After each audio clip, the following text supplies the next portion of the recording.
we are going to study English grammar of 5th class, okay? And we are going to study chapter 10, which name is the verb, okay? Now look at here. Read the following sentences carefully. Muskan eats food. Radha sings well.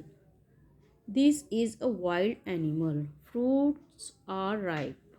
The farmer has many cows. I have a big house. In sentence 1 and 2, the words eats and sings show action of Muskan and Radha, okay, respectively. तो यहाँ पे किसका action दिखाई दे रहा है? मुस्कान और राधा का.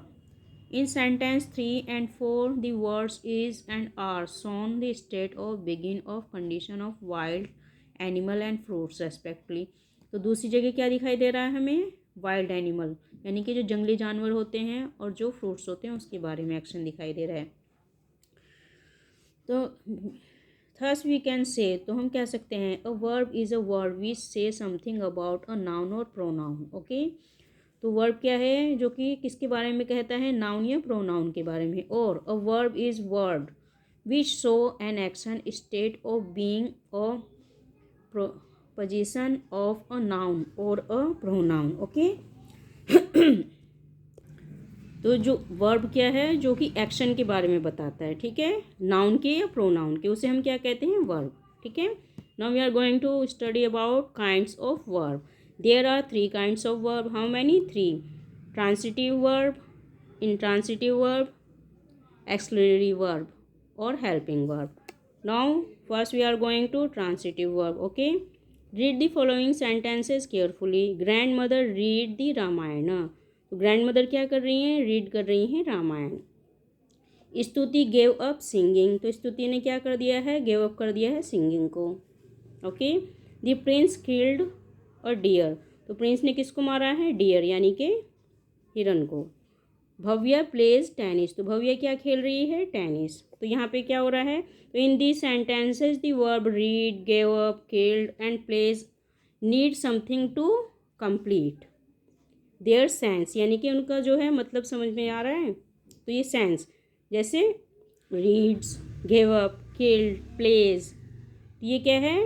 ये बता रहे हैं कि वो क्या कर रहे हैं. तो रीड यानी कि पढ़ रहे हैं, गेव अप यानी कि उसने छोड़ दिया है, किल्ड यानी कि मारा है, और यहाँ पे प्लेज यानी कि खेल रहे हैं. तो ये कुछ ना कुछ कर रहे हैं. तो study about sentences. Grand mother read the Ramayana. What does grand mother read? तो रामायणा. तो यहाँ पे क्या है? कुछ ना कुछ पढ़ रही है. तो वो क्या पढ़ रही हैं? रामायण, यानी कि रामायण की किताब पढ़ रही हैं. Shruti gave up playing. What did Shruti give up? Playing, यानी कि खेलना छोड़ दिया है. The prince killed a deer. What did the prince kill? Deer, a deer. Bhavya play tennis. What does Bhavya play? Tennis. The words that answer the questions what are object. Ramayan is object of the verb reads. Playing is the object of the verb gave up.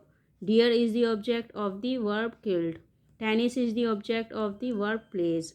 So these verbs are transitive verbs, okay. The verb which required an object to complete its sense is called transitive verb. That means कि एक ऐसा object मतलब एक ऐसी verb जिसके लिए हमें object की ज़रूरत होती है, तो उसे हम क्या कहते हैं? Transitive verb. इसको हिंदी में सकर्मक क्रिया कहते हैं, ठीक है. इंग्लिश में transitive verb, okay. No intransitive verb. Read the following sentences carefully. The dog bark, the horse runs, the wind blow, the sun shines, okay. Shine.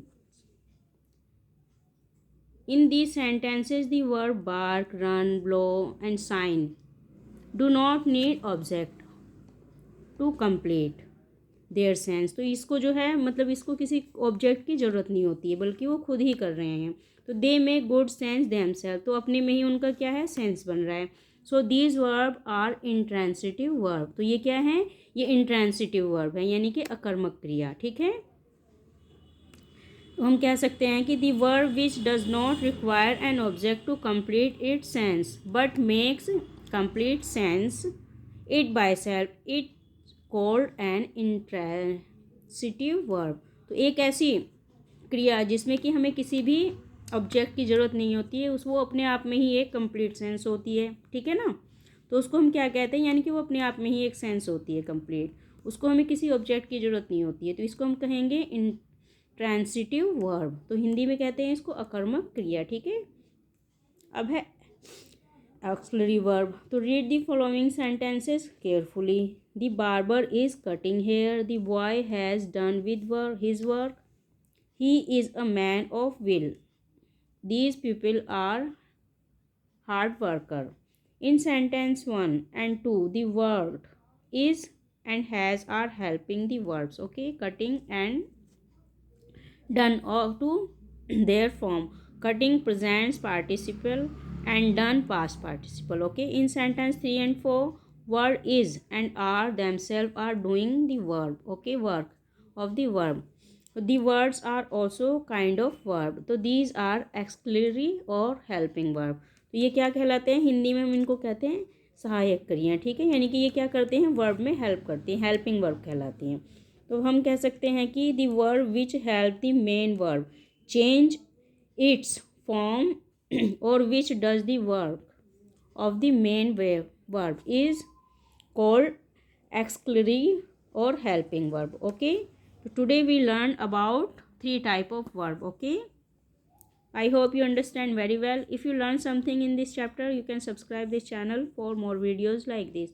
You can learn on this channel English grammar, math, science, okay, and EVS and SST also.